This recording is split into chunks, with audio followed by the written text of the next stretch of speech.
the Pat Mayo Experience. Week 4 picks, previews, survivor selections. We got it all. Help the show out. Give us a like. And for the cheat sheet, you can go to facebook.com/thepme. It will be all up there. You can find all my content listed in chronological order up there too. Geoff Fienberg in studio with me. Got your super lock right. Pumped for President's Cup. This is all good. About time. You feel good about it? No, it's about time I got a super lock. Well, 3 weeks in, you got one now. Yeah. Now you're on a roll. All bad teams. I don't know why. I keep going with the worst teams in the super lock. And they finally paid off. Who'd you have last week anyway? The Bears. The Bears? Who won outright and should have killed them if not for ridiculousness. Well, it was funny, if nothing else. Yeah. And they still got the cover. When that happened, I was certain they weren't going to cover. Well, the three of us all had the Bears last week. We all had them in Super 7 as well, including you and me and the third member of the team, Tim Cust. Tim Cust. That is not my name. Oh, no. That is not true. But we did all have the Bears. How did you do in Super 7 last week? 3-4. It's 2 weeks in a row I went 3-4. I went 3-4 as well. Did you go 3-4? I think I went 3-4 also. I'm just treading water everywhere when it comes to NFL season. Like last week, some people are telling me be grateful you haven't lost your shirt. I'm not grateful. I'm grateful I haven't lost my shirt yet, but the problem is, on the picks that we did on the show, I went 10-6, yet somehow 4 of the losers found their way into the Super 7. Well, your favorite games hurt you. Yeah, it was bad news. Although the Super Lock did come through. So I went 10-6 last week. I improved to over 500 for the first time all season, 24-23. You were 8-8. You're up to 22-25. Tim was 6-10. He is 23-24. But the leader in the clubhouse, the coin that we flip to pick the games, is 25-22, coming off of a 7-9 week. The Super Locks hit for Geoff and I. Tim, you finally got one wrong. Yep, I'm 1-2. Oh, yeah, 1-2. So I'm the leader in the Super Lock clubhouse. We're still alive in Survivor. All is well in the world. We're building momentum. Oh, we'll get into it when the games come up. But I told Tim, and I told you guys, the Chargers were egregiously overrated. Well, they did not win by double digits. Oh, Tim, that's something else. But yeah, I don't know. Yeah. Forgetting the Ender curse, him believing in them that much was silly. I didn't realize they were coached by an incompetent. I apologize. I'll get there. We'll get to that when we get to the Chargers. Yeah. I put down half a bottle of Crown, and I still see it better. Your blurry vision works better than Anthony Lynn's normal vision? We'll get there. I don't want to. It's not fair to me or the show to start, here. All right, well, let's get right into the Thursday Nighter. Obviously, most people will be watching this after Thursday, so we won't spend too much time on it. Chicago at Green Bay. Green Bay is now -7, and I'm going to take Green Bay. I'm convinced that Chicago is going to play really well at home and really poorly on the road, so I'll take Green Bay. Yeah, I don't really have much to offer here other than everything you just said. Superior quarterback, short week. Chicago, we saw them get roughed up in Tampa, but we've seen them play 2 fantastic home games against 2 very strong teams. But I agree with Pat. I think that's going to be a theme all season long. I don't really fear a Bear backdoor here. I think if the Packers can get it, they'll hold it. And if I had to make this play, I would take that 7. So if the Bears... Lean it. I would sorry. Yeah, if the Bears can effectively run the ball like they were able to do against the Steelers, they can keep this close. And obviously the Packers are going to be playing without their 2 offensive tackles. That's not good. So if the Bears can generate pressure, it could be a game where Rodgers struggles a little bit. And there is something to teams coming off emotional overtime wins into the next week, but it goes against both of them. Tim, are you taking Green Bay or Chicago? Green Bay should not be favored by 7 points in division right now. They haven't earned it. They have not played good football for 3 weeks. Even though they're 2-1, they played terribly against a bad Bengals team last week at home, and now they're on a short week. Yeah, the Bears are on a short week too, but the travel is not significant. It's a divisional game. 7 points is way too many. Packers haven't earned it. Give me the Bears. The Bears have won 2 of the last 5 at Lambeau. Would be shocked to nobody if the Bears won the game outright. I mean, what's the money line play on this? Like plus 300? The money line play is plus 290. I don't know that it's going to happen, but I would not be surprised if it happened. See, I was thinking of even starting. I don't do what Tim does because I would never call anything free money. But I don't even know what the rest of the pieces are. But I feel like my interest in this game might be starting the week off with the Packers on a tease. Packers tease down to 0. 0 or 1, depending on the other rest games. of the games, if I need that extra point. But I haven't thought about it too hard yet. For fantasy purposes, I like Green Bay's D in this game because Glennon is poor.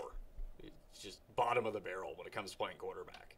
So, anyway, that's the quick lean for the game. I don't want to get too much into it. Let's start in London. Tim. Who does the coin like? The coin likes Green Bay. So the coin knows stuff, so you got to watch out. You have to lean with the coin. So we go to London, New Orleans at Miami. Miami is a 3-point dog here. The Saints finally get a win. Now they're favored against Miami, who just, Tim, lost to your Jets. How exciting was that? It was incredibly exciting. I mean, like I said on Monday, I just needed one win. And it wasn't, a lot of bad teams like the 1-15, 2-14 variety when they get their wins. It's got a last-second field goal or an overtime play. The Jets won it going away and pretty comfortably. So that suggests the Jets maybe aren't that terrible. I lost to the team that lost to the Jets. That's exactly. I don't know what world I'm on. It's so, like, my buddy who, hardcore Dolphin, he's like freaking out. I'm like, I feel worse than you do.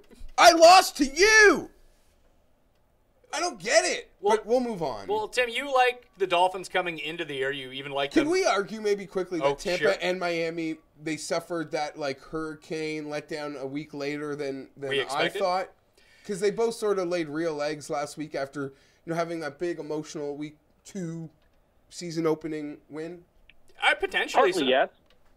I mean, Tampa might just not be great on the road, or maybe just Jameis turns the ball over all the time, and now their defense is all banged up. And that's just very Miami to very Miami to go out west and win a game and then lose to an inferior opponent the following week. It's just maybe the Jets are really good. Tim thinks they're an 8-8 team now.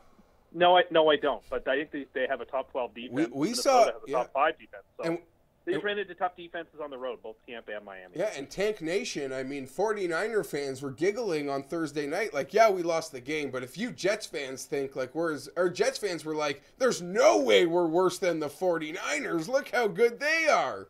And then they went out and won the football game. So what do we make of Miami then, Tim? Is Miami the team you thought they were coming into the season, that they're going to be fine? Because, yes, the Saints beat up Carolina, but we kind of all talked last week how we didn't think Carolina was all that good. So what's the real Saints team? What's the real Dolphins team? Miami seems like they probably are better than the Saints, aren't they? I think so. I mean, I think they both look like they have the potential to be 8-8 teams. Perhaps I was slightly too high on the Dolphins. I don't know. Hard to diagnose because we have 2 games from Miami and neither have been at home. It's hard to diagnose what this team is. I get the feeling that the Saints had an emotional win last week on the road in division to sort of keep their season alive, and that this could be sort of a letdown game for them. I think the game ought to be a pick-em. I think it's a bad line, and so the Dolphins getting 3, I think that's what the value is. So I'm going to take the Dolphins.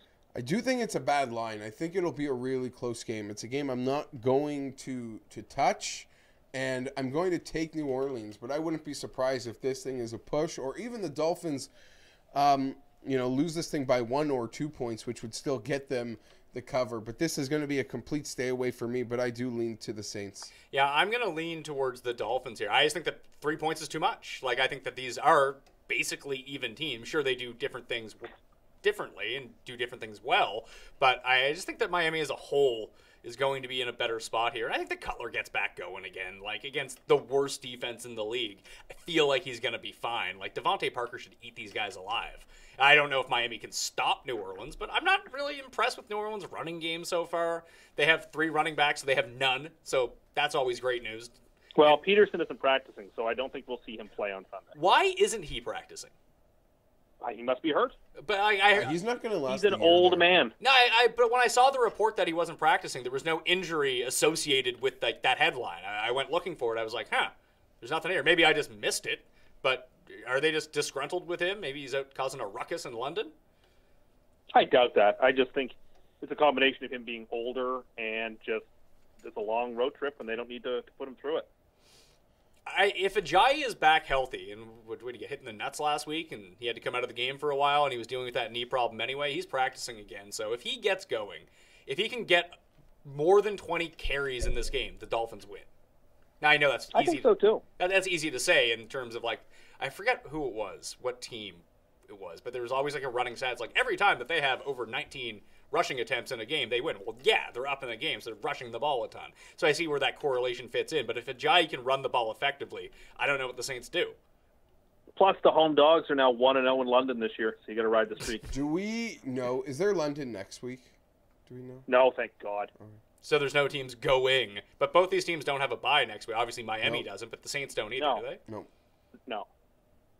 Do you think it's going to be affecting some of the other games, the teams coming back from London? I don't know. We'll see. I think that's overrated to begin with. Okay.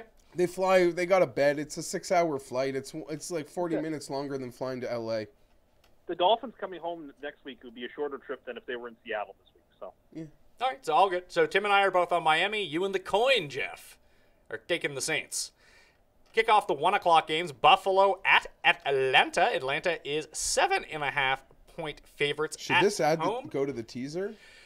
I mean, the Bills have been kind of laughing in my face so far. I thought they were kind of terrible, and turns out they're not so terrible. I feel really silly here because I like Buffalo. I lean to Buffalo. I pick them in all the consortium of things I do. But when I saw that Darius and their left tackle Glenn were out, I didn't have the courage to actually even put real money on the Buffalo Bills. I don't want to overrate that loss for Denver, though. I mean, we'll get to Denver when we get to Denver, but I'm with you. But they'll win 90% at home, and they'll drop road games that the public feels they shouldn't. I don't want to say the public. That people just feel that they shouldn't lose. Atlanta, man, firing on all cylinders. They should have lost last week. Or at least they shouldn't have covered. I was on the wrong side of that. I think I was the only one to pick Atlanta there. I thought they would. I mean, the scoring was there for them, and I think that they'll score against Buffalo too. But Davis Maddock brought this up on the DFS show that every time that the Bills are more than 7-point underdogs, like Tyrod throws the ball like 30 times, just does crazy Tyrod things, and might backdoor this game. That's my concern here because I think that the Falcons pummel them. No, I don't. I'll lean Atlanta. You lean Atlanta? Yeah. So Tim, you're leaning. I don't like that hook though, but I'll eat it. Tim, you're leaning Buffalo? Absolutely. Buffalo's earned the respect right now. The 7.5 is too many. The way the Bills' defense has been playing, and they've gone up against some decent competition, particularly last week. I will. They've earned the respect. 7.5 is too many points. The value's on Buffalo. I will say this: that we just got a groan from the producer, who's a Bills fan, that Tim is picking the Bills. I don't think the Bills are going to win on the field, but I can see the Bills losing this game by a major or less, and therefore they cover. You know who I like in this game, fantasy-wise? Jordan Matthews. Jordan Matthews, sneaky, has like a high percentage of the target share in that offense besides Shady. And he's like Zay Jones doesn't do anything. A couple things on this one. One, Atlanta might just join Green Bay on just a 2-team teaser and end it right there for me in the week as it goes to that teaser as well. Familiarity, I guess you could say, is Sean McDermott spent a lot of years in Carolina, knows the personnel on Atlanta very well. Yeah, how'd that work out for him against Atlanta? They put up like 45 points a game. I'm not. Of course, I'm just saying. So he'll know what to expect. I don't know. The Falcons work Green Bay at home. I think they can work the Bills at home. Yeah, the only thing I'm worried about with Atlanta is them they feel they have house money and can drop a game. Because I feel right about this time last year, they had a 17-point lead on the Chargers and blew it in the fourth quarter. Sure. No, and I know that's a silly cutout, but I've overrated, as history shows. I mean, the Super Bowl letdown is really something that I think has been a bit overrated. Because outside, I want to say Carolina, some teams really haven't faltered out of the gate. In Atlanta, I just feel like they keep winning these big games. These games in their conference, in their division, and I'm worried this could just be a letdown spot for them. Well, that would kind of surprise. I'm just playing devil's advocate on scaring myself out of making this teaser, which I won't. All right, so the big thing for me, we've seen Atlanta play at home once, and they looked excellent. We've seen them play on the road twice. I mean, they didn't look excellent last week. It's a game that they could have lost. They could have lost week 1 in. Yeah, but they played a top 5 team last week on the road and won. That is probably the most impressive win of last week, was despite all the things that went wrong for the Falcons, and it was a cavalcade of things. In a tough place to play, they went on the road and won. What? That's why you had them. How many things went wrong? Your power rank. One interception? They threw 3 interceptions. 3 interceptions, 2 that were fluke bounces that went into the hands of defensive backs. They got it done. The Falcons are the best team in the NFC by a decent margin right now, and that win should not be underrated. But nevertheless, the Bills have earned respect too, which is why 7.5 is too many. Well, I don't know if anyone on the Atlanta defense is going to pretend to help Tyrod up and then give him psych and take off and then lose him the game. It's ridiculous. That shouldn't be a penalty. Yeah, that's what I mean. The penalty. Sure it should. Why? It's hilarious. Why do you hate humor? Because it's bad sportsmanship. Who cares? You're a bad sport. Okay, well, you know what? When anything doesn't go your way, you're a bad sport about everything. That's not true. I believe in gentlemanly conduct. Yeah, I mean that's where Get out of the way for those old ladies strolling through the mall that you're holding up. Is that like what you do? Is that your gentlemanly conduct? Is moving to the right? He doffs his cap to people. I do doff my cap. I will say if you believe in DVOA, Buffalo's a better team than Atlanta so far this year. So 7.5 is still way too many. Well, see, Tim believes in DVOA whenever it supports his argument. But whenever it doesn't agree with him, he's all out on DVOA. But I feel like that's a lot of people. Sure, but like you take it with a grain of salt. And it's not the biggest sample size in the world. What does Dave say about the Falcons versus the Bills? Dave, I can't figure out Dave. Well, Dave is very much weighted in like what's happened over the course of like the past like 20 games or something like that. So I assume the Falcons are very high. Anyway, I'm taking Atlanta. You're taking Atlanta. The coin is taking Atlanta. Tim is on an island taking Buffalo. I hope this doesn't get back. I'm 3 for 3 with the coin. Are you just piling on with the coin? No, I'm going before. I don't see what the coin's doing. I'm giving my picks. All right, Tim, this is a game that Twitter will get on your case about. Carolina at New England. New England -9 at home. You guys all went New England last week. I went with the Houston Texans, and I felt pretty good about it after watching that game. We had that eliminator scare, though. Oh, it was terrible news. We're still alive, so we're all still good. Yeah. But is Carolina? For yourself. Yeah, well, you're just finished. So I wouldn't worry too much about that. But should the line be less? I know we saw the Patriots, and they didn't perform well against the Texans. Deshaun Watson lit them up. But I don't even know if Carolina's as good as Houston. They definitely don't have the same pass rush as Houston to disrupt Brady the way that they did. And if they can't, they might give up like 50 points in this game because the Patriots' offense is still kind of rolling. And if Cam is still hurt, then I don't even know if he can generate as many points as Deshaun Watson.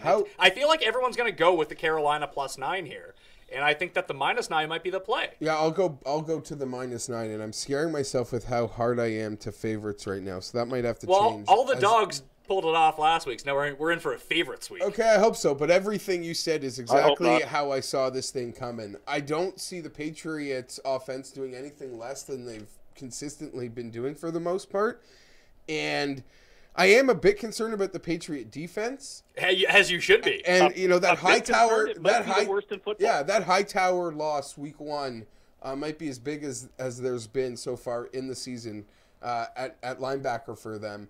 That being said, I don't think Carolina can exploit them, especially like their best weapons hobbled too, and now Olsen's hurt. Kelvin's Benjamin's banged up. So start Christian McCaffrey in fantasy because he's going to have 21 catches for like 100 yards. Sure, and the Patriots will give you those 4 yards at a time, and you'll get a holding penalty, and your drive will blow up. Yeah, that's what they'll do. So yeah, I'm trying to think how many points I think Carolina can score to keep this number. Well, the thing is, against the Patriots' defense, even if they play a bad game, they could put up 25. It's just how many points are the Patriots going to score against Carolina? And at home last week against Breeze, they couldn't stop him. I don't think they're going to stop Brady at home. So. Tim, what's your take on this? I feel like you like Carolina, like the coin does, by the way. No, I do not. I will lay the points with New England. I've been taking, again, heat all week from people on Twitter by making 2 self-evident claims. First, through 3 games, Tom Brady has not been the league MVP. That's not all that contestable, although people were screaming at me about it. Second, that the Patriots should be the heaviest favorite to win the Super Bowl right now. They should be. No, they shouldn't. They should be. No, of course they should be. I'll agree with your first point because Brady in September never finishes September as the current MVP. But who cares? And one of them, who cares? The Patriots lollygag through. The Patriots will lollygag through September with a winning record, and they'll play their best football when it matters. So who cares? Like what? We're gonna give Alex Smith a September MVP. Congratulations. Who cares? So far, he or Hunt is the MVP. Whatever. So give it to them. September. Who cares? We're not even be talking about this at Christmas. Doesn't matter. Well, actually, we will be. We will be because the Patriots will have to go to Arrowhead in January. No, I mean the league, but that game's. I don't know. To think the game in September is going to matter in December, January to me, I don't. But that being said, the Patriots. Who else is the Super Bowl favorite? Atlanta and the Chiefs have both looked significantly better than the Patriots. Who cares? If you look, Philadelphia has looked better than the Who Patriots. cares? The Patriots have a division with the Jets and a team that lost to the Jets. So they're automatically going to be in a prime position, and then it comes to January and trusting. So I get in your, 3-week sample, by, 3-week DVOA or whatever, shouldn't be the favorite, but that's ridiculous. And they're also the betting favorite. If you made the Patriots, 12-1 to win the Super Bowl, everyone in the world would make that bet. Now, that I appreciate. So then that's all that matters. I understand why the books are doing that, but that is not the true number. That's just the book, and I get why the books have it. Oh, my God. But if we were going to do it statistically based on who has the best chance, you would have all your work cut out for you to make the case the Patriots are anywhere close to the favorites You so far. are Maybe an they insane get turned person. around. Because They your have an point offensive is... line, which is Your point doesn't Their offensive- matter. their offensive line is humiliating, and their defense is one of the worst in the league. If they don't get those two things fixed, they will not be a factor in January. Those are not opinions. Those are facts based year on year on year on how NFL playoffs work. But why are we arguing about what a line should be? No one said the Patriots Because were good I like to argue and I like to fight with people. But no one said the Patriots were good value to win the Super Bowl right now, but they're definitely should be the if you're a bookmaker, there's no other way to put it. And the Patriots that we see, I hate that Tim's anti-Patriots bias and him getting upset about the It's Patriots. the 3-week September sample. Yeah, but also forces us to defend the Patriots, and neither of us like the Patriots. I don't want to do that either. But don't. What the Patriots look like at the end of December and the beginning of January, as long as Brady is healthy, they're gonna be better than they are right now. They just will be. Okay, well that's just mystical thinking. Why is that mystical thinking? When you have a team that plays in the AFC Championship game every single year, as currently constructed, I don't see why that would change. You're right. The offensive line will automatically. Their division record could allow them to play at home all year, while Kansas City loses to a team in its division. Yeah, you're just assuming you flopped on the Chiefs from your preseason pick that they would be 1-9 and Andy Reid would be fired and Alex Smith would be benched to they're going undefeated this year and they'll have home field advantage. You're right. Unless I'm being oleaginous about the Patriots, I shouldn't be allowed to speak. You're right. Okay. Well, it just I guess that's your the fact that you're putting this much faith into the Chiefs, a team you said was going to be bad, seems like a ridiculous flip-flop very immediately. Just based on what I've seen through 3 games, they have been. I still don't think they're going to be the best. But I think that through 3 games, they are the better team. No question. All right, good thing the Super Bowl's not this week. We watched them rout the Patriots. The Patriots, don't get to be in the same league as the Chiefs for a while yet. They haven't earned it. Put it this way, if I had to bet on one team to represent the AFC in the Super Bowl, I would bet on the Patriots. Okay, you're welcome to do so. More times than not, you'd be wrong. I like the Patriots in this game. The Patriots are a part of my 14 money or free money teaser. You tease them down to -2. Okay. That's your first one out, eh? That's the first one out of the 4-teamer, yeah. All right, so the 3 of us are on New England. The coin likes Carolina. Uh-oh. Is there sneaky backdoor potential here, just with the Patriots' defense being bad? Potential. But I'm also, this is a silly way to look at it. Because the Patriots' D's been so bad, I feel like at least their Wednesday through Saturday effort will be... And won't be allowed to slip for a minute. True, and even if they get up by 20 in this game, almost like we saw against the Saints, that they might just keep rolling. Yeah. Just like, we can give up 20 points, no problem. Let's keep scoring points as well. I will say this for the Patriots: if the Panthers, who couldn't put up more than 13 on the Saints last week, put up 30 or 35 on the Patriots this week, Matt Patricia will not have a job on Monday. Okay. Cincinnati at Cleveland, game of the week. Again, I have to mention this every single time they play. These two produce the greatest game in fantasy football history. Is it Derek Anderson versus, I want to say Kelly. No, was it? No, there was a Kelly Holcomb game. No, in there? it was Carson Palmer. It was Carson Palmer and it was Kelly Holcomb. So is this like the Rudy, Chad, Hushmanzada teams? And then on the other side, I think it was like Braylon Edwards. No, it was before Braylon. Kellen Winslow. Soldier Jr.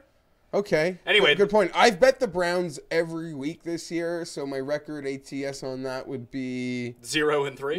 No, they covered against the Steelers. No, they covered against the Steelers. 1-2. I feel like I make very few good points on this show ever, but seeing Cleveland as a road favorite and just blindly betting against them may have been the most prescient thing I've ever done. I'm an idiot. Agreed. The Colts have actually looked respectable after their Week 1 pantsing. I think we overreacted too much to Week 1. So well, they also made a QB change. Yeah. That's allowed them to do some totally things. True. Yeah, turns out Tolzien not the best. Do you know that North Carolina State has the most current starting quarterbacks in the NFL? Tolzien. Well, does that include Russell? I guess that includes Russell Wilson, does it? Yeah, I think it does. So Rivers, Wilson, Brissett, Glennon. Oh, I want to say. Yeah. Well, it's funny that you look at their team; they're never any good. I'm just saying, with all these great quarterbacks. North Carolina State. Yeah, I know. And sometimes I'm a loser. I'll like see that they're on, and I'll like no betting. I'll just cheer for them because I'm like, I think Philip's at home watching. you got Sherab on. Yeah. The ACC is a meat grinder, and it always has been. They beat Florida State last week on Tallahassee. Reeling. Yeah, still big win. I don't know. I'm. This game is confusing. Like I feel like I gotta get off the like the Bengals. Their desperation almost bred brilliance last week. I didn't have the balls to actually play them on the money line, and in the end, that worked out. But the points were delight. I think we all took the points last week. And I gotta go back. I was so upset though because selfishly, I survived the Brady Patriots survivor pick in the morning. And I want the Packers to go so badly in the afternoon because people also had Pittsburgh and some people had Miami. It could have been a really ugly day. And I keep hitting this freaking wire. Well, watch out for you're getting too fired up. Could have been a really ugly day, but Brady and Breeze. Sorry, wow, Rodgers and Brady. It's like when they finally win in the end, you're like, why did I ever think that this wasn't going to happen? Going to win that football game. I guess that's what I've had to talk about in the Bengals Browns preview. I will take the Bengals. You're taking the Bengals and the points, so it's +3 for Cleveland. They're a home dog in this situation. Here's my biggest gripe about the Browns. Deshaun Kaiser sucks. Like he's he's bad. He's a great sneaky fantasy player because he loves a good garbage time, but like in real life, he's bad. I haven't been impressed. I've not been impressed. Make the case for him then. The best play in the Raven game was the Hogan touchdown. He's got nothing. He's got nothing no one to play with, and he's still managing to play. I know he's got 7 turnovers, but he's got nobody, and he's out there fighting. And he's mobile, and look, these are two really bad teams, and when in doubt, with 2 really bad divisional teams, you have a home dog. Just give me the home dog. Back to basics. The Browns have to be the right side. They have to be the right side. There's no way they couldn't be. They do have to be. Well, if they're the right side, are they a part of your? Are you going to tease them up to 9? No, I'm not putting them on my teaser. Oh, so you're not as confident as you might think. I like the Browns in maybe Super 7 or something, but I don't think we're going to have them. Kaiser, I'm not throwing the book at him yet. I just haven't really been impressed, and I've seen some deplorable turnovers. Well, you watched that Chargers game last week. No, I meant Browns. From him. I thought you just meant in general. I did one. We'll get there. All right, I'm taking Cincinnati in this game. I don't know if they figured out their offense, but using Mixon more really seemed to work out for them offensively, and he's probably going to garner around 50% of the snaps. Just feeding A.J. Green the ball turns out not a terrible idea. Let's keep doing that. So if the defense can play somewhat respectably, and Kaiser ends up with 2 turnovers, 3 turnovers, I think they can win this game. I don't want to say they blow them out, but they can win like 20-10 or something like that.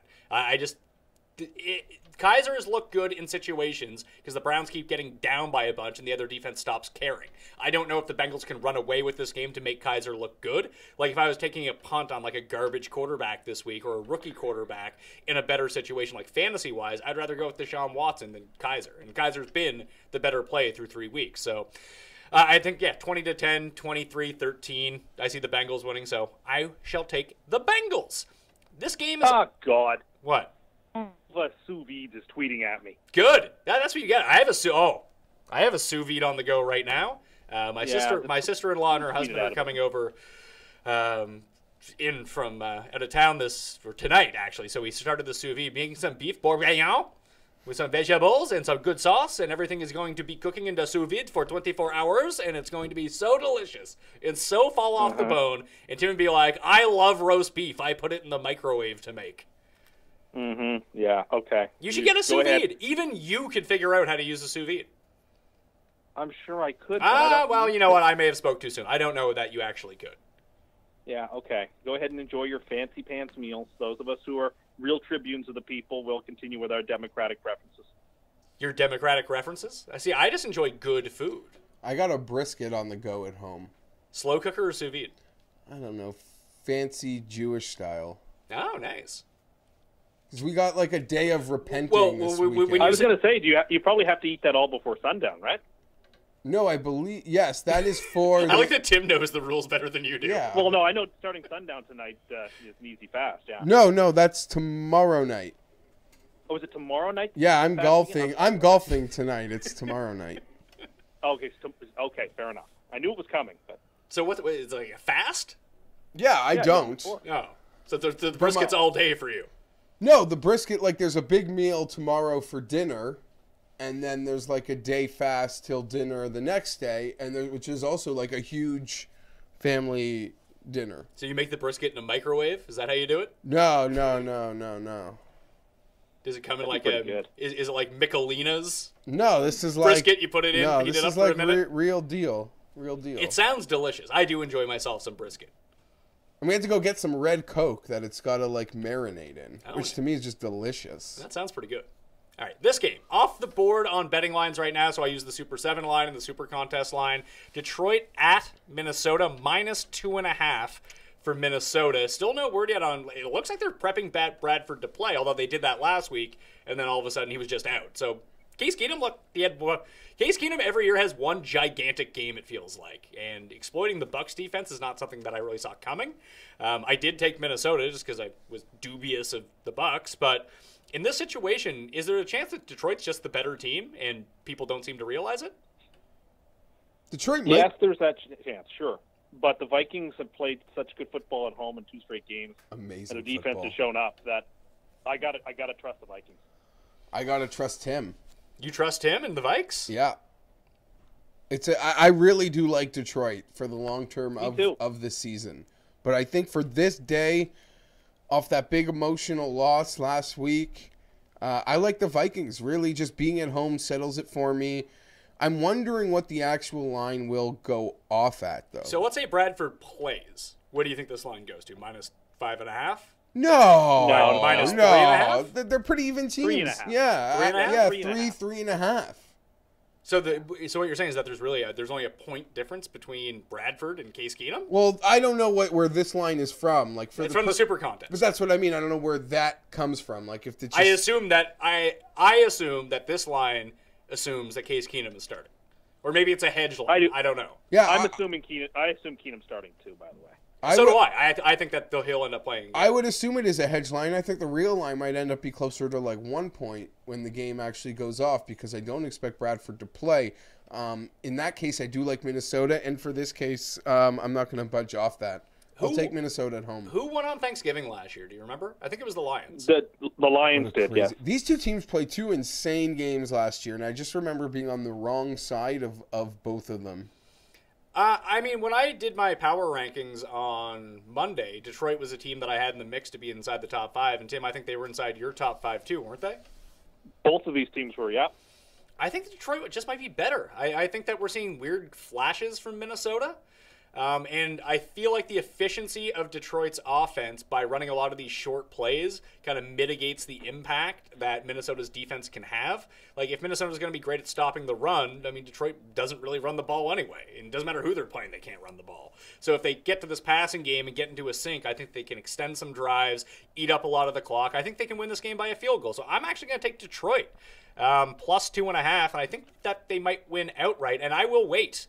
I mean, I don't really care if it's +2.5 or +1.5 or +1, but I will wait till Sunday to see if Bradford's playing because I don't think I'll really change my opinion all that much, and I might be able to get +3.5 or a better thing on the money line. I do like Detroit to win this game, so I'm in on Detroit. Let's get to Tim's team. Tim, 3-point dogs, the Jets at home against Saxonville, coming off a big win. Yeah, what a disappointing game that was in London. I don't know what to say. Just Ravens just didn't show up. And Jacksonville did, so all credit to them. They're traveling from London, coming off a decent trip, way south to Florida, and then back up to the Meadowlands. It's not a desirable set of a travel itinerary for a week. Jets have a very good defense. The the Jaguars will not be able to score points the way that they did against the Ravens. I mean, Jacksonville's obviously the better team. I wouldn't for a second say that isn't true. But the Jets defense looks like they woke up last week. I think the Jets are going to win the game on the field, and I like the Jets plus the 3. 2 wins, going to 2-2. And with What are you next doing? week, You're it'll be taking a 3-6. quarterback in the second round? What's going to happen, bud? Well, listen, I don't ever want to cheer against my team. I never want to see my team lose a game. I know, but once That's you a get to strategic 2, thing. I mean 2, you can't win anymore, buddy. Just letting But you they're know. going to. So then you're done. I'll take Okay, Jacksonville blindly. Defensive line, they just cause too much havoc. Yeah, I think they win this game by about 6 points. But what do you think a score is here? 19-13, 19-13, 20, 17-10. 13, 17, Just saying, yeah, 17-13. What? You're trusting Blake Bortles as a road favorite. That's just all. If you're taking Jacksonville, that's all I'm saying. Yeah, that's the terrifying part. I would like to think of it that I'm taking Jacksonville and their high pressure defense. Yeah, that's how I and like Leonard to look Fournette. at it. Yeah, that's how I as look a at road it. favorite. But I mean, Bortles can blow this up immediately. That's why, like, DraftKings wise, Jets D isn't the worst play in the world. Although I think Tim is vastly overrating how good the Jets defense is. I agree. And how many? What's the Mercedes Lewis ownership saying? I hope it's still at 0%. Like, get a grip, people. Mercedes Lewis. I'm taking Jacksonville. The coin is taking Jacksonville. So, Tim, you're on Jets Island all by yourself, like you are in real life. So That's fine. do you like how many defensive score? Who's more likely to get a defensive score? Do you think? The Jags. I think Here's the thing: the Jets have the better quarterback in the game, and the Jets are at home and they're getting points. I'm sorry, against a team that's coming from another continent. The Jets are a tough team to bet. They're a tough team to back. Yeah, But that's the it. Jets are the sharp. The Jets are the sharp side. I don't The disagree game's with already them. moved. It is a The game's already horrible. moved from 3.5 to 3. Like the money is coming in on New York. Not Yeah, Jacksonville. and I don't know that many people are running to bet New York on a Wednesday or Thursday. But people either. also aren't running to bet Jacksonville. either. But I agree. But the blind based on the eyeball test in a game that subsequently was played in its own spot, Jacksonville impresses. That being said, I'm not going to the window. I don't know if I'm going to bet this game, but even for the purposes of an entertainment pick, I don't pick the Jets. Because I look at that team on paper, and I don't see what Tim sees. I don't see it either. And like Jacksonville, I don't think is great, but I think that This is they a- at least yeah. do something well. This is a horrible spot for the Jags. Tim pointed all that It is. out. I agree with everything he's saying. You just have no faith in the Jets. No faith. Me neither. But we're gonna tease them up to 10 on this. Oh my God! Oh. You're putting the Jets in a teaser? I hope it's like Yeah, a we're gonna- backdoor, plus like 10. We give it's them plus 10. I hope the game is never in doubt. It's 3-6 point Jag lead the whole time, and then you garbage time turnover. Oh, don't curse his bets. He can curse his own bets. His free money teaser included 2 losers last week. 2 straight up And losers, in- and it Week didn't one. even have his. It didn't even include his super lock tease. which would have lost, I believe. How Yeah. many did the Chargers lose by? Yeah, 17. I don't want to get into that. All right. No, they lost by 14. And you want to know something? I had a teaser that would have paid back like $16.50. The only game I lost, Chargers 10.5. Was that stupid Hamas Kareem Hunt run? I don't mean Kareem Hunt is Hamas. I mean just that whole situation felt like I was attacked. Rams. Oh, and it came across my phone. Oh. Like 3 minutes before the goddamn Danzin, the stupid streaming service we have here. It was the worst. It was, oh! They're giving you 2 months free. I Because it's so bad. I don't give a crap. I don't give a crap for free. Was Sunday tickets so Well, hard? it's not going to get better. Because you know what happened? The game was Well, I would imagine it will get better. The game was over. I'd finally gotten up. Like, I thought the Chiefs got a first down, which I thought, like, iced the game. So I'd gotten up from my seat, was just doing a lap, doing my thing, finally grabbed my phone, because I don't like having my phone during the games. And the game's, like, at the 2-minute warning commercial. I think Kansas City can come back and kneel 3 times. I'm annoyed the Chargers suck, but I'm going to cash a big ticket, which can have me go home and watch WWE No Mercy with a smile. I pick up my phone, and the game's still on the commercial, and it says Kareem Hunt, 70 or whatever. And I was distraught. Because, distraught, that's all. We'll move on. I think it's better to get the news that way than see it in person. But then you're like, maybe it's a lie. Exactly. And then you see, 1 second, you just see him hit a hole, and you're like, there's nothing coming back. And then they took it all the way down to the 2, which could have got me back the points, man. And then on first down, where you could have 4 plays into the end zone, they throw it short of the end zone, he gets tackled. Smart football. Oh, my God, we're hopeless. Rams at Cowboys. Cowboys are favored by 6 points at home. Tim, I feel like you'll have a hot take on this game. You've been very pro-Rams so far, and so far I think they covered a game. So, you got 1 win in the column there. Do you think they cover this game? Yeah, I actually do. I think Dallas is coming off a short week. Rams are coming off the mini bye. Dallas' only 2 o'clock game all year, which is kind of weird that they only get 1, but this is it. 2 o'clock so game. I think I guess they're just body clocks. Won't be kind of used to playing this game. I think that could be something. Who knows? The Rams offensively look incredibly talented. Gurley looks like one of the best backs in the league. If you watched Geoff on Thursday, he looked like he had figured things. He was throwing the ball far more efficiently and confidently. Dallas doesn't have a great defense by any means. I think it's a close game. I think that Dallas will win it. I think it's nip and tuck because I think Dallas is obviously the better team. But this Rams team is scrappy. This Rams team, as I said on Monday, has every chance to be a playoff team. I think they cover the number. Was that 1.7 or 8? So the money's coming in on the Rams. But even at 6, I want the Rams. But I don't love it as much as I used to. This would have been my super lock at 8? At the 7.5. I'm not surprised that this number has crashed because it deserves to crash. Mm-hmm. I'd still have this game if I had to pick the spread at 4.5. Yeah. So I feel silly I didn't get on the Rams early because once you see a spread is 3.5, 4 points higher than what you would have projected it to be, you jump. And I didn't, and I lost it. But at 6, and for this, I'll still condone it. And I'm hoping, this will probably still find its way onto the Super 7 and such. I think this is a good spot game for the Rams for sure. I can't really disagree with the extended week versus the short week. Obviously, you can run on the Cowboys, you can pass on the Cowboys. But the one thing that really concerned me about the Rams, and Tim is right, Goff, look, there was one throw he made to Robert Woods down the sidelines. He bootlegged out right, basically just threw off 1 foot off balance and just threw a strike. It was a very impressive throw, and I was like, Jared Goff, what's going on here? But the fact they let the Niners back in that game, and the Niners were the Niners offense is not good, and the Niners offense started looking kind of good. And the way that the Cowboys were able to put away the Cardinals with the deep Bryce Butler plays, and then Zeke finally got going at the end. You can run. Rob Kelly ran all over the Rams. Hyde ran all over the Rams. Zeke is going to have no problem running all over the Rams. And both these teams are playing more and more plays per game right now. I like Dallas here. I don't love Dallas, but I think that people are just a bit too high on the Rams right now. They're 1-2 ATS. It's just a lot of points, but I see everything you're saying. But now you're asking Jared Goff to go on the road to Dallas. I'm not asking him to win a game.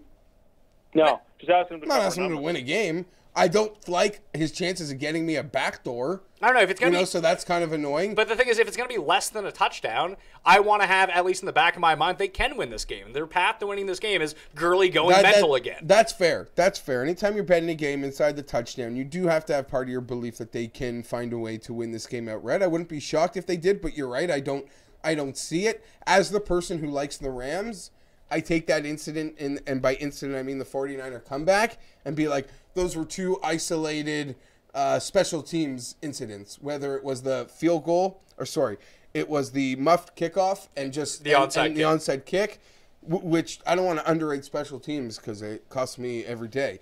That being said, that's how I'll frame that. This is just higher. To me, it's a 4.5 point spread, so I'm still getting more than what I project. Well, even to go back to that Thursday game, which game of the year so far? Yeah. At least from an entertainment perspective, because it wasn't a high-quality football game. First play of the game, Brian Hoyer throws a pick 6.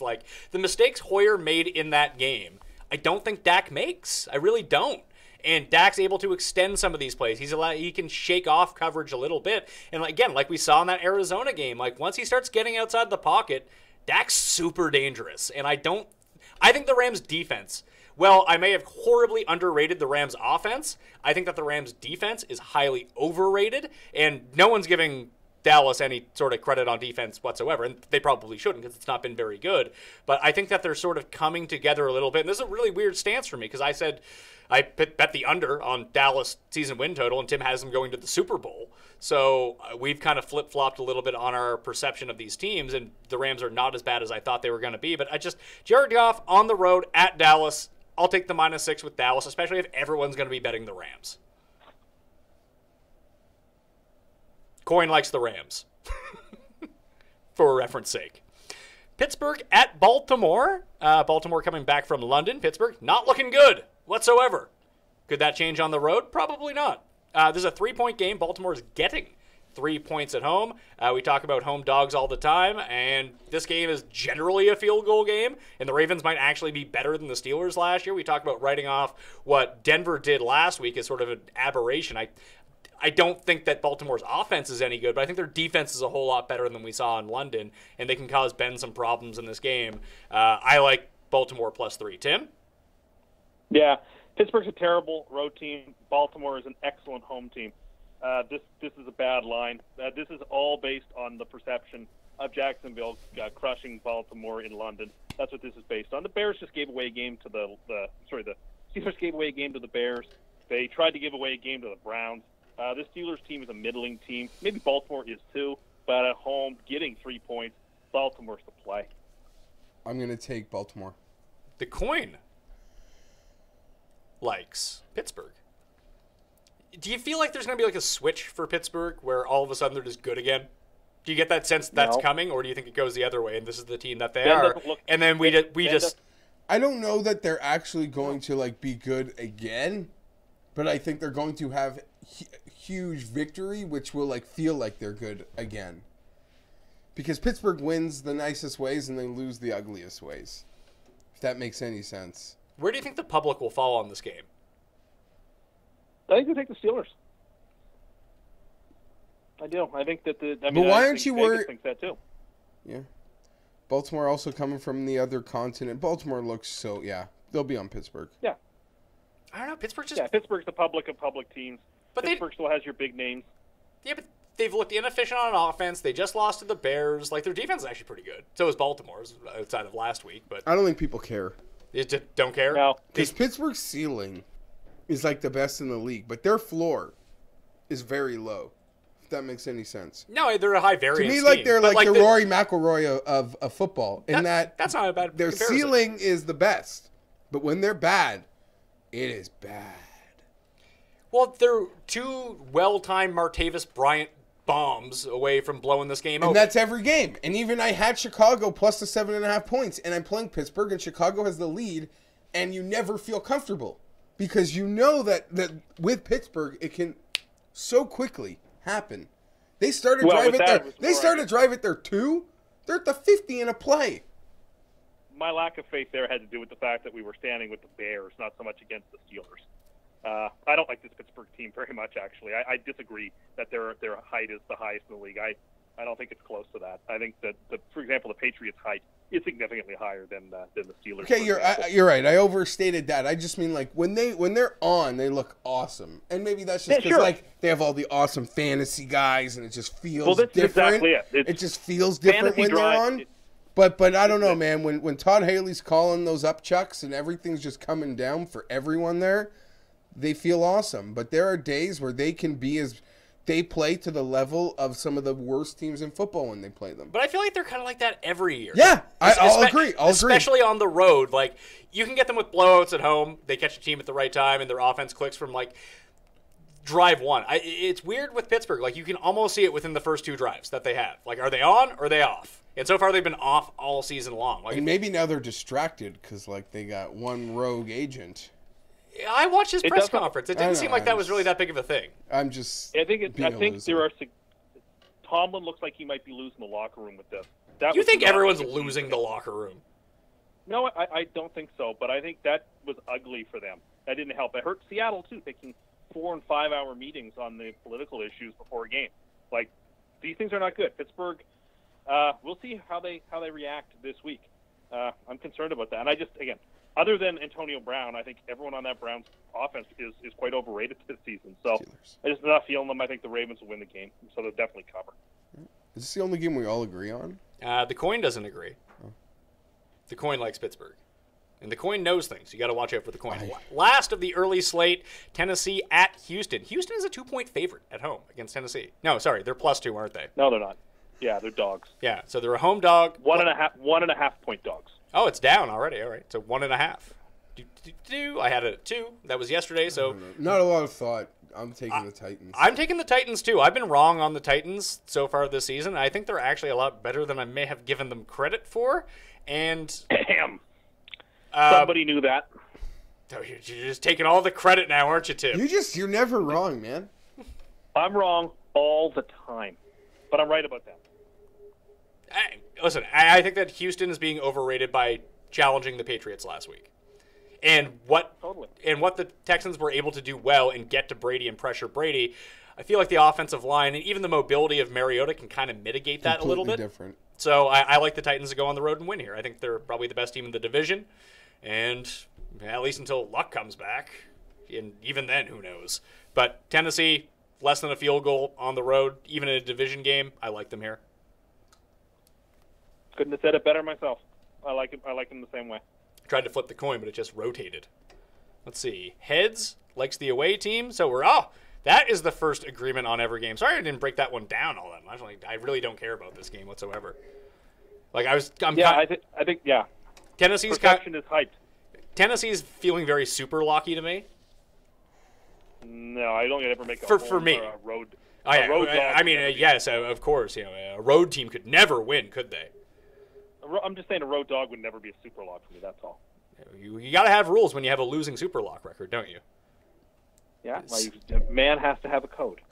All right, we are at the midway point between the early and late games, so this is what we're going to do every show. Since we don't have time to really roll out hour-and-a-half-long special shows because we're in the temporary studio, we don't have all that. I will say that in between the games, every week, we're going to try to get Tim to unveil a new list for the people in a very mini segment of Cust Corner. Cust Corner, it's Cust Corner. Cust Corner, it's Cust Corner. He's got the hottest takes with the highest stakes. He should be president of the United States, but it's Cust Corner, it's Cust Corner. Cust Corner,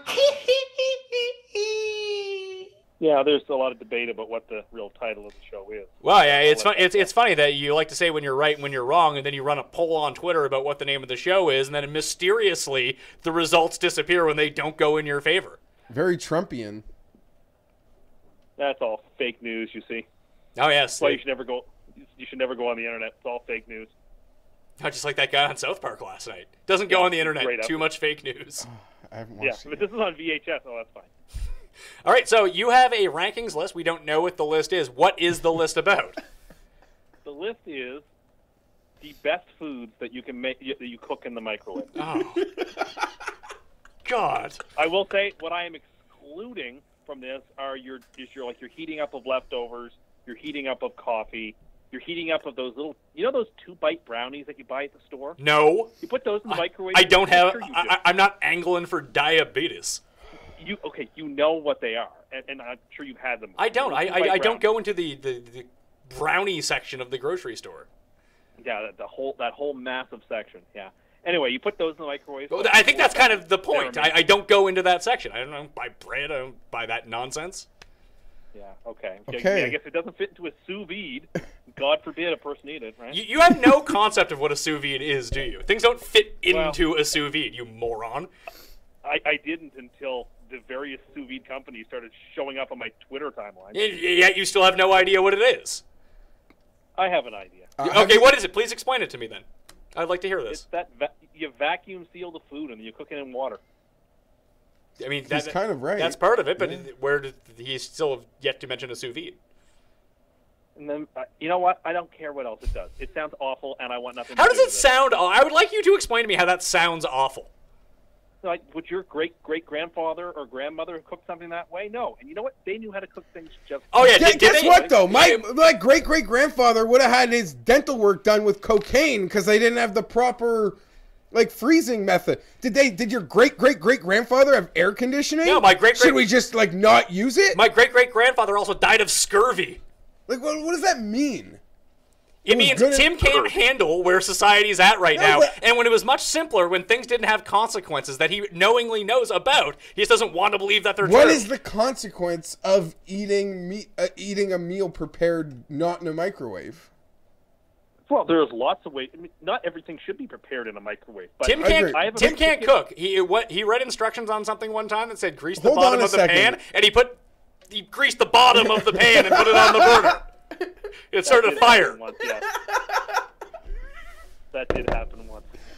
I gotta call you out for something before you get into your list. All you right. don't even live anywhere close to Chili's.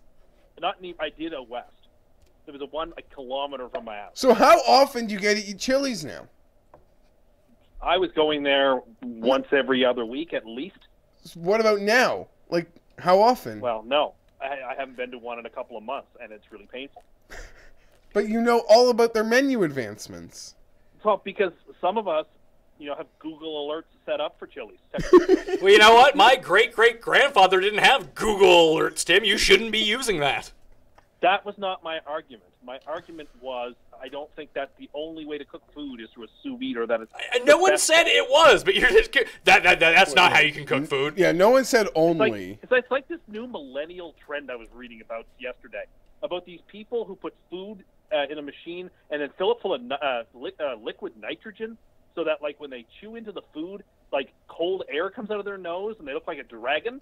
It's this whole new millennial trend of using... I actually went to one of these restaurants and I had a bad experience. But when you say, like, new millennial thing, do you mean, like, a restaurant per city is doing this as a novelty? I don't know, but I saw it online. No, see, you don't know. Yeah, no, I went to one of these places in L.A., and it was very, like, intense. It was, like, molecular, and it didn't... I don't like that. Yeah. I'm with Tim in the sense, like, I'm more advanced than Tim, but just give me a cheeseburger, man. All right, so what is your list of food to be cooked in the microwave? Is everything in dead fucking last, except for leftovers, because that should be number one? Only reason to make food in the microwave? No. Okay, let's hear your list then. So number one is Hungry Man dinners. Oh, my God. Number two is the grilled cheese sandwich. I've never had a something I had last. I've never eaten. Wait, sorry. What was number three? Number three, and it's something I had for a snack last night, is scrambled eggs. Scrambled eggs in the microwave is the best way to do it. Dude! No mess. It's easy. It's no mess. You crack the eggs into either a styrofoam bowl. I prefer styrofoam because that way when you scoop out the egg, you don't have to clean the residue off the actual, like, the ceramic bowl. How hard is it to use a fucking frying pan? It's liquid. Like, the scrambled egg becomes, like, it's just liquid. No, not if you cook it at the right temperature. Like, if you have one of those modern microwaves, you can, like, have it at 80%, 70%, 60% heat so that you have a more even distribution of the... Anyway. Do you even have one of these modern microwaves, or is this something you have a Google alert set up about? I both have one, and there's two microwaves at my house. One does it and one doesn't. So it depends where I am. Anyway, you crack the eggs, you mix them up in the bowl, you fire a little bit of milk, a handful of shredded cheese in there, salt and pepper. You fire them in the microwave for a couple of minutes. This is wrong. You wait till it starts to bubble. That way you know the air is getting out. Then you just rip it Why out of the don't bowl. you just... Boom, delicious, easy to go, best scrambled eggs you'd ever had. That sounds like it always takes longer than putting... That sounds like someone who doesn't know how to make scrambled eggs out of a frying pan. Not because this doesn't taste better. It's not like you've done one versus the other. You just don't know how to do the other, more preferred method. Wait, see, when Tim uses the frying pan, it just sticks to the pan.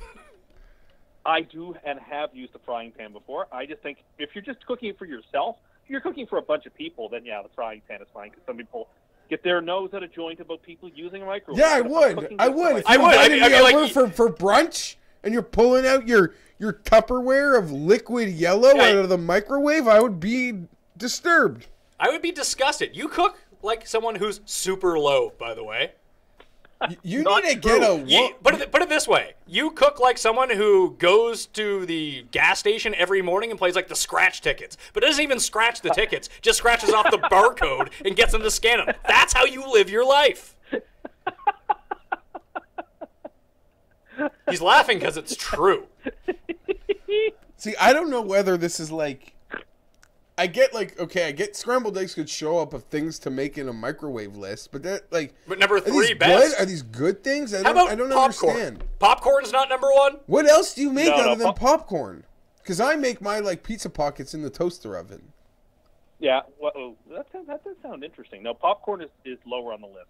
4 is Pogos, because they're excellent, or corn dogs, people who don't know what Pogos are.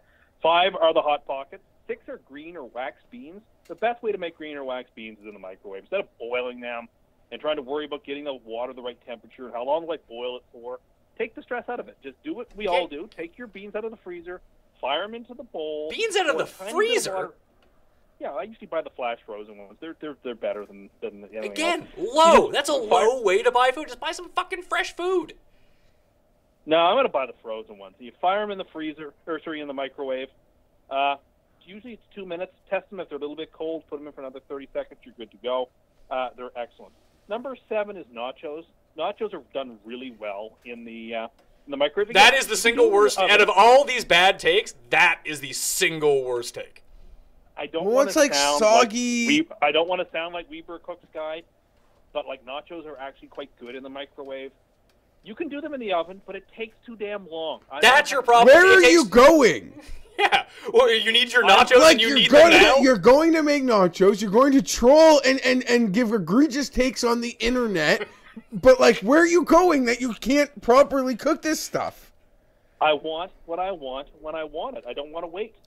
After that, Are you proactive with anything? No, then? he doesn't do anything. He just sits around making lists. Proactive, buy real groceries. Proactive, cook the food properly. No, Tim's one. Reactive. Tim's one of those people that when you Reactive show up is to his house, microwave. when you show up to his house, there's no food in the fridge, just condiments.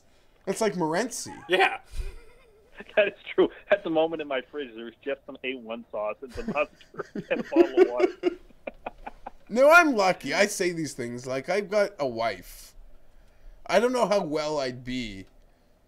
I think I'd be able to contribute more to his microwave rankings if I was still single.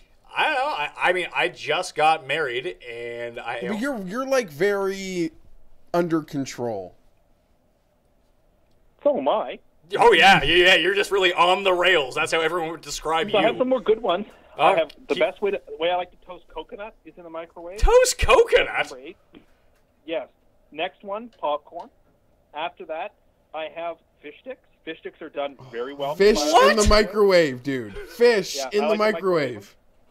After that, those pre-made ribs that people fire in the oven? They're you're frozen or cold that you get at the supermarket. No one eats those except for low people like you. No. And you put them in the microwave? Oh! You have to. Tim, can you buy a toaster oven and just experiment? I've long said I would like to have a toaster. Because it's not something that's unattainable. I would say 60 to 70% of your list is just instantly better in the toaster oven. Yes, it might take 8 to 12 minutes longer, but just... Who has that kind of time?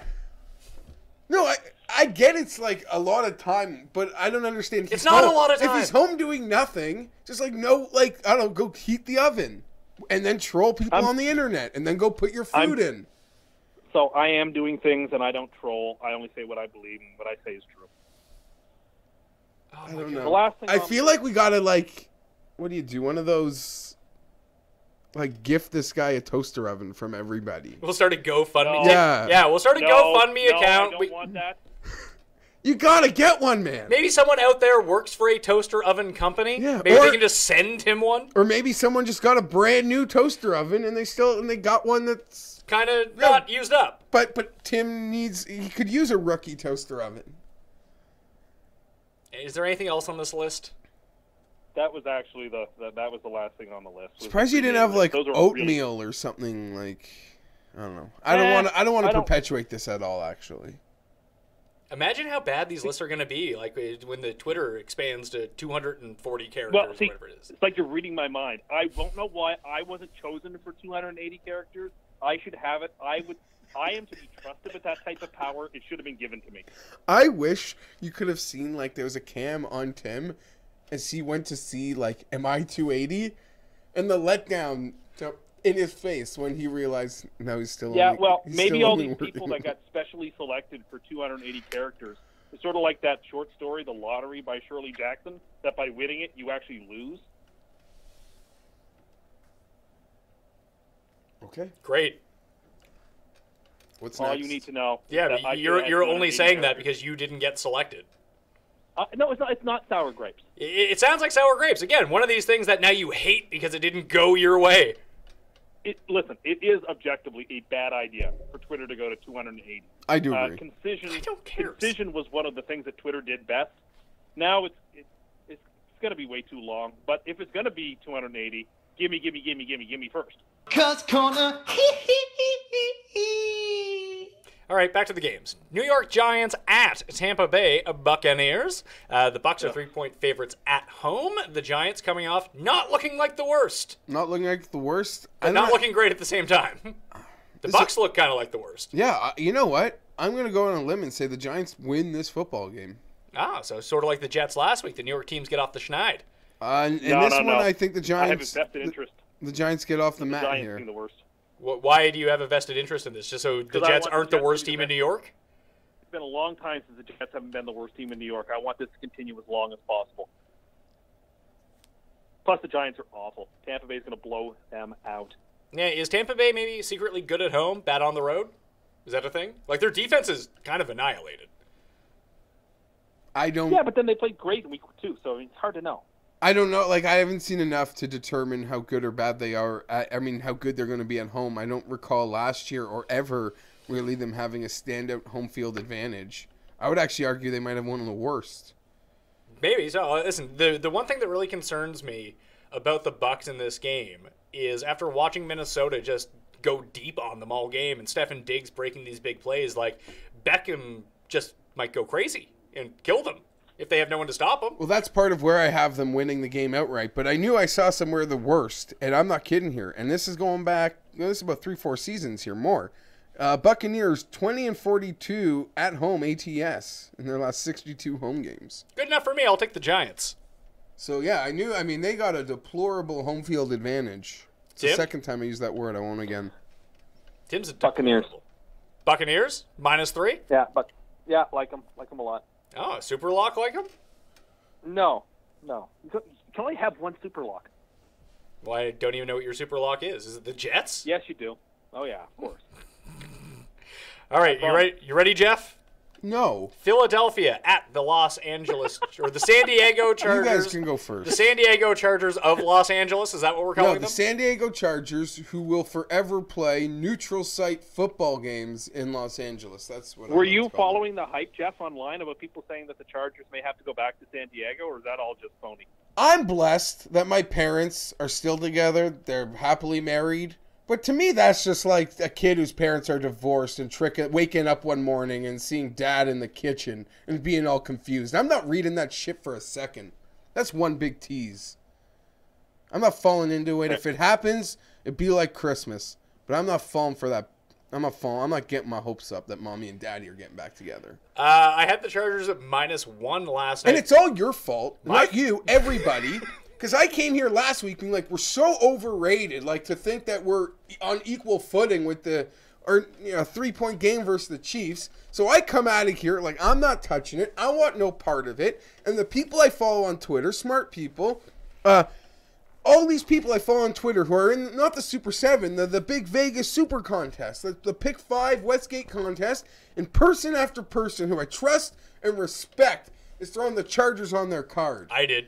And that's like me like reading your article or Ben Cooley's article and him picking Patrick Reed or something. Like, I'm such a mental midget. Like, maybe I'm blinded by something that I'm not seeing, but all these sharps of the Chargers? What losers. I was one of those losers. Tim made it a super lock. Oh yeah, I loved them. I thought it was a desperation game. Like, They'd pull through. in a nutshell, this team we're playing has a why didn't we scout this kicker? 61 freaking yards for a win. My life. So we're playing these guys this week. I don't have an opinion on this game. I'm just disgusted at a few things that I've seen. Let's hear them. Okay, for starters, I put down half bottle of Crown a game. I don't miss nothing. Week 1, my coach is rocking an all gray beard. Week 2, he's clean shaven. Week 3, just a mustache. What are you going to try this week? Because nothing works. Nothing gets over me. I see it all. The Kansas City Chiefs have the nerve to fake a punt on our side of the field at like a 4th and 16 or something stupid. Great play by CFL Dexter McCoy, Edmonton Eskimo, because no one else would have made that play, at least on my team. So we got the ball like the 30, the 35, down a touchdown. A game in which Phillip is handed over, yes, but our defense has kept us in it the whole game. Quick turnaround, we're on the 35. We run 2 plays for 0 yards! That is instant over the top. This isn't like 1944. You just run it into the line for 1.5 yards and think you've accomplished something. You get a first down at that field position at that point in the football game. That's a quick strike time. But no, we'll run twice for 2 yards. No yards. I hate... the talent is fine, but we are losing this game from everything, all other forces. Coaching, preparation, just distractions from sitting in traffic or just being in a city where we're not wanted. Like, Melvin Ingram might be the best pass rusher in football. We can't do shit. Bosa on the other side. Like, we don't do anything. And all teams have to do, and Kansas City did it perfectly other than their one instance of being aggressive, just wait us out. Wait us out, and we'll fuck it up. Okay. The Eagles, I don't know. You're taking the Eagles? No, I never take against. I'll take San Diego. Tim? Philly plus 1.5 I like. Philly is the third end of my free money parlay. Get them up to 8.5. Even if they lose this ball game, they're not losing by more than a touchdown. I don't think the Chargers are capable of beating anybody by that much right now. So I will take Philly plus the 8.5 on the teaser. Love Philly plus 1.5 in the game as well. The Eagles have been the last 2 weeks. I've had the Eagles Super All 7. 3 of us have had this loser team in our Super 7s every week. And I know what my excuse is. What's yours? I'm bad at this. Yeah. Like, people must look at the sheet and be like, what sort of influence does Fienberg have over these guys? I really liked the Chargers before the year began, but I have to get off that. I mean, I've liked both of these teams, actually. But here's just a spot where I'm done believing in the Chargers. I'll take, even though I hate picking a road favorite, I just think Philly's the better football team. I think the line smells to high heavens, and I can see why. That's why I really want the tease, because I think that's a far safer The what smell to high heaven? What? The line, like the Chargers the line being smells favored. to high heaven. I don't think the Chargers should be favored. I've seen a pick 'em, so this was the first I saw them laying the point.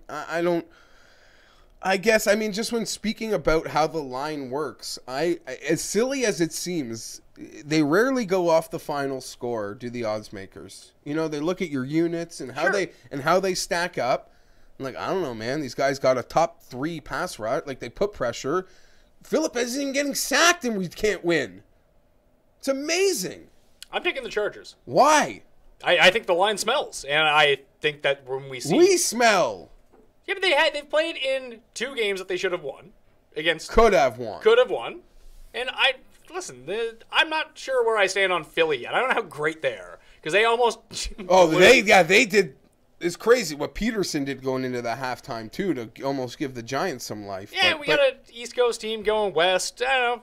I don't care if there's no home field. I'll just take the -1. I think the Chargers win by a field goal. Redemption time for your boy.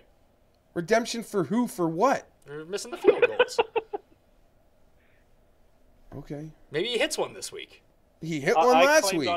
I'm not putting this on my Super 7, but I'm going to take the Chargers here. I claimed on the show on Monday that Lynn should probably be fired at the end of the year. Do you feel I've been too strong on that, Geoff? I'm so upset with him. But he doesn't look like a daytime lesbian talk show host for me to make comparisons to. He doesn't look like Ellen? Yeah, I don't know if with his mustache. I didn't see him on the sidelines with mustache only. Mustache only. Does he look kind of like Steve Harvey? No, you find it for me. I don't know. Ellen just popped instantly. The second McCoy made me angry, I just saw Ellen. I haven't seen somebody. Maybe I'll start seeing Octavia Spencer. I don't know. But I just see, like, and maybe I'm crazy to think they're talented, but I don't know. I don't understand how they're so useless. And it's my fault. It's part of it's also Phillip. You think so? Yeah. Some of it. And acknowledging that's is a thing, but it's... Is he on the downside? Has to be. Do you tank for a quarterback then? I kind of in my head, like, if we lose this week, and then, like, once you're 0-5 or something, 100%. And that doesn't mean Phillip couldn't play for them next year. But I don't know if you even own the team. Like, we are so lifeless and hopeless. Maybe getting the UCLA or USC quarterback might actually give us a chance to at least, like, exist locally. Because the Chargers are a national product that no one cares about nationally. But they only exist nationally. They don't exist locally, which is absurd. As long as that quarterback doesn't refuse to play for the Chargers. Yeah, the guy from UCLA is going to decline to play in LA. It's a hopeless situation, Pat, and I'm telling you right now. You guys see this thing about them moving? I don't read that. I'm more believing that they will, and this breaks my heart, and this could almost disabandon me, that I think they're almost going to do a complete rebrand. Stop calling themselves the Chargers. Yeah, like complete logo, colors, everything. That is what I think is the more realistic scenario. And that just... I don't even... that is literally like this thing I put more effort into my whole life than anything in my whole life will cease to exist. Niners at Cardinals. -6.5 for Arizona. Coming off the Monday night loss, San Francisco getting some points on Thursday night. They had the extended break, so this is very much reminiscent of the Rams at Dallas, except I don't know what to make of the Cardinals. It feels like they should just stomp the Niners. Niners on the road, but What? No, the Cardinals have looked terrible in 3 games in a row. This is a divisional game. They shouldn't be laying 6.5 points in. The Niners, I think, are going to win the game on the field. And the Niners are the last part of my 17 Ds. We get them up to plus 13.5. The Cardinals are beating nobody by 2 touchdowns. They certainly aren't beating a divisional opponent who's looked better than they have through 4 weeks. The Niners should have won at Seattle. That was a nail-biter. And then the Niners had every chance to win the next week on the road in division against the Rams, at home against the Rams in division. Now they're going back out on the road in division. It'll be a close game. Maybe the Cardinals win it close. I think the Niners will win it close. The Niners have got to be the right play. This plus 6.5 is pure public perception that the Niners are significantly worse than the Cards, and it just isn't true. Give me Arizona. Yeah, I was actually on the fence until Tim went on his rant. And if you like San Francisco that much, it's definitely. Can I just ask you guys one question? And I don't want to go backwards, so we'll go for 8 seconds. Last 35 games, what is Phillip Rivers' straight-up record? 5-30. I don't know. No, I would say 10-25. No, I would say 17 and 18 or something like that. Well, Pat was exponentially closer, even though on 3 guesses. It's like 9-26. Oof. Yeah. Oof. So the coin took the Chargers in the last game. They were taking Arizona in this game. The only thing I worry about is that Arizona can't run the ball, and running over San Francisco seems to work. But I think their passing game, especially if John Brown's healthy again, I could see this looking more like San Francisco week 1 against Carolina, because I think that Arizona's defense is still going to be fine against lesser competition. That's where I am. It's all about, and I know they just put up almost a burger, but for me, it's like more banking on the total points I see San Francisco scoring in this game, and then to me that leads Arizona to covering. Yeah. Oakland at Denver. This one is in consideration for super lock territory for me as well. I gave this game a hard look. I don't understand why it's -2.5 for the Broncos. The Broncos are at home. The Broncos have looked better this season. I think the Broncos are better. So yeah, I like Denver in this game, -2.5. Like, Simeon plays much better on the road. He's thrown multiple TD passes in 3 straight home games now. Oakland's defense is piss poor. Like, it's not good. And listen, they're coming back from across the country just like the Broncos are. And now they have to go to altitude, maybe. And as we've seen historically in this matchup at Denver, since Derek Carr has been the quarterback, he's played very poorly in Denver. The 2 corners take out Crabtree and Cooper. Like, Lynch has not been very good. I mean, they're not using him all the time, but they're resting him in random games. They're going to rest him at altitude as well. Like, they need a Cordero Patterson big play, a big play on defense. so Jalen Richard to return a punt, something like that. I just feel like Denver's very consistent. They'll run the ball well. Emmanuel Sanders and DT are going to run these short routes, and they're going to be fine.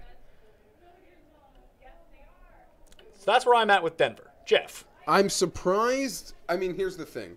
Like you said, after the national embarrassment, someone asked me yesterday on a radio hit I did, which AFC West loss sort of surprised me more, Denver or Oakland? And it wasn't even close that Oakland's was far more embarrassing. Denver, great home team. They went out east of the Bills. I know the Bills had injuries. I was still maybe a little surprised at how that entire game turned up.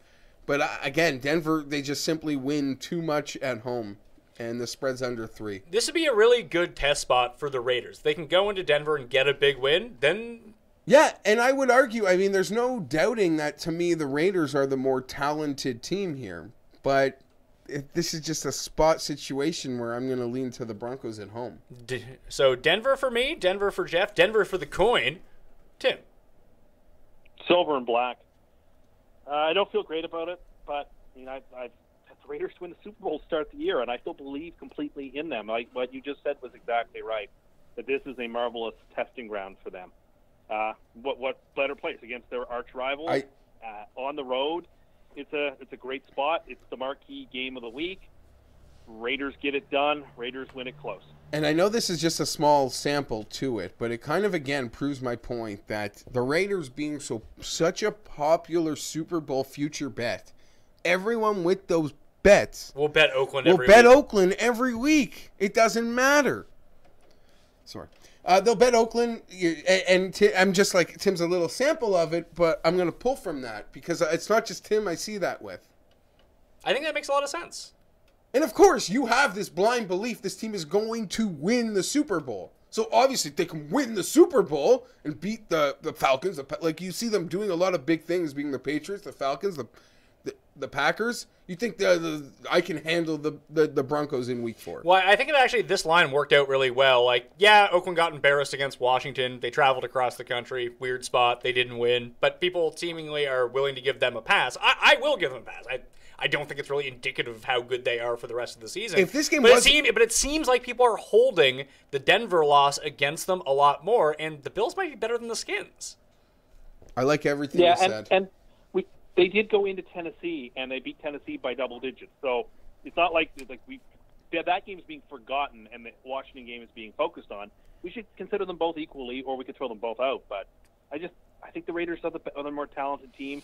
And I'm sorry, I still don't trust Trevor Siemian. I just don't. So I don't trust him either. I just trust the Broncos at home. It's as easy a breakdown as I got. Well, I mean, I'm with you on that front. But I guess the big thing it comes down to me, if you're going to put trust into one thing, no, I don't trust Trevor Siemian like he's a lock to play really well. But he has played really well at home. He plays well against softer defenses. And I have more faith that Trevor Siemian can run this offense effectively than I do in Oakland's defense stopping anyone. Do you know who's done a really nice job, actually, in building up Trevor Siemian this year in his stats?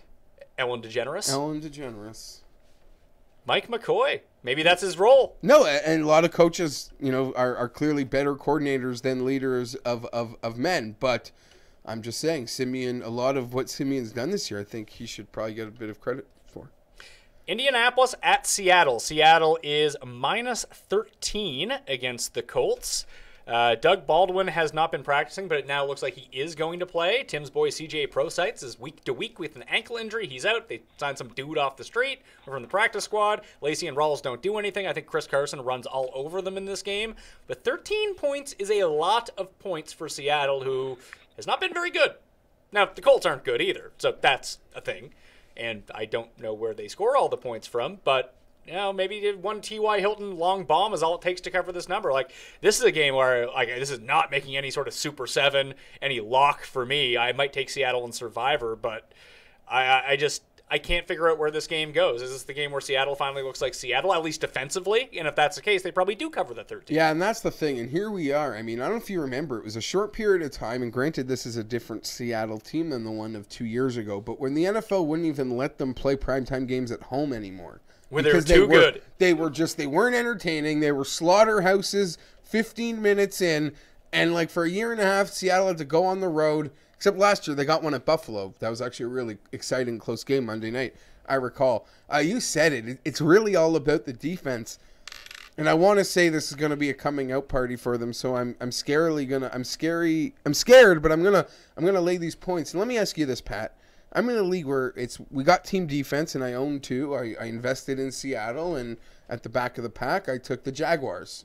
Which one would you roll here? Seattle. You got to, right? Yeah, Seattle at home against Brissett. Like, the Jags might end up being in the play. I think they're both two strong forces, but road team, even playing the Jets. The Jets have, their offense has looked about as good as the Colts has. Fair, yeah.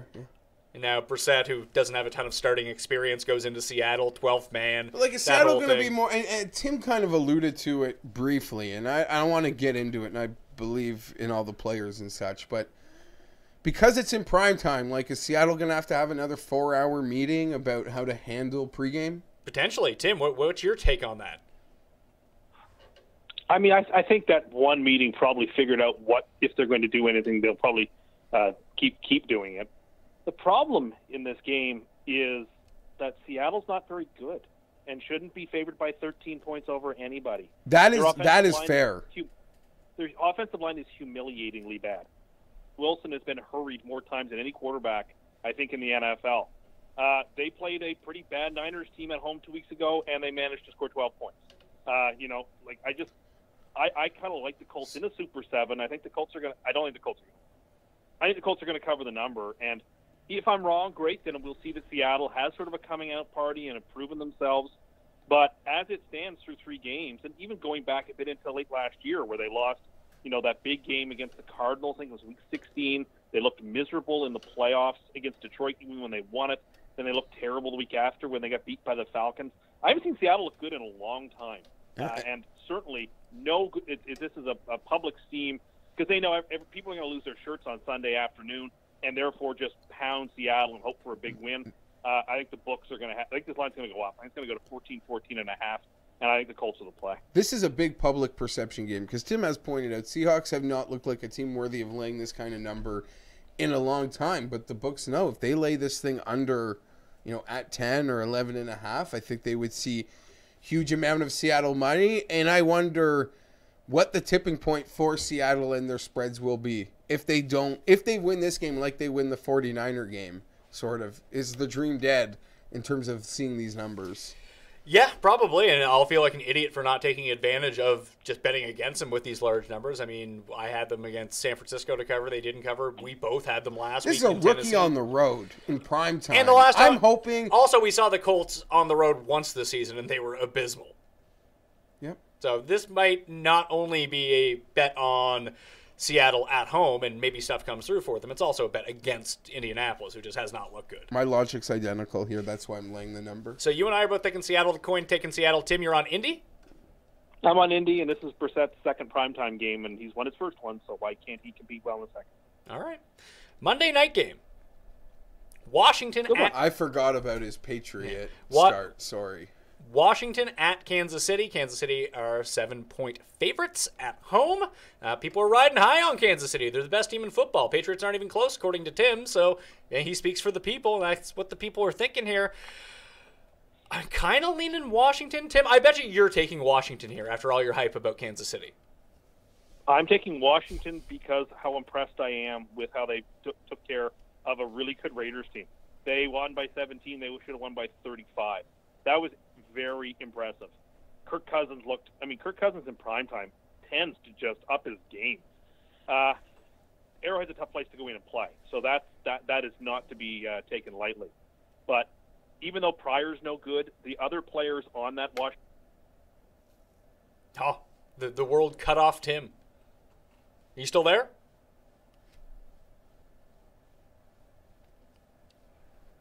Keep it rolling, Paul. Oops, sorry. I accidentally hit mute on my phone. No, what great insight do you think we missed? All of it. Where did I cut off? Because I'd like to... Arrowhead's a tough place. You said Arrowhead's a tough place to play, and also I'm very Cust. And then you just went blank. I said no such. Arrowhead's a tough place to play. However, Kirk Cousins ups his game on Monday on primetime games. He's been doing that now pretty consistently. And even though Pryor as a skill position player is awful, it seems like all the other skill position players on Washington seem to be playing well, including Thompson, who's an amazing running back they don't give enough carry to. I just think it's a game where I think it's going to be a shootout, and in that situation, I'd like the team getting a full touchdown. I mean, I think it could end up being a push. I think it could end up being KC winning by 4, maybe Washington winning by 3. I think it's a very close. I think it's a shootout. Who has the ball last sort of situation. Too many points. Give me the Skins. I confidently will take the 7 with Washington here. This will probably confidently end up on my Super 7. If it wasn't Arrowhead primetime, if this was Sunday at 1, this would have gotten Super Lock consideration. But Tim pointed out, don't really want to pick on Arrowhead at primetime.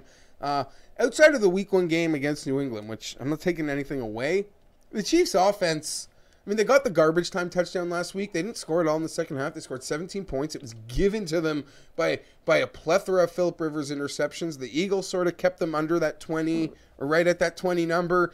And it's just what I think the final point total for Kansas City. I don't think it'll be that hard for Washington to find their way within 7, unless it's something silly or another late big hunt run that kind of screwed the chart. Well, Chargers already lost the cover, but from being that touchdown down.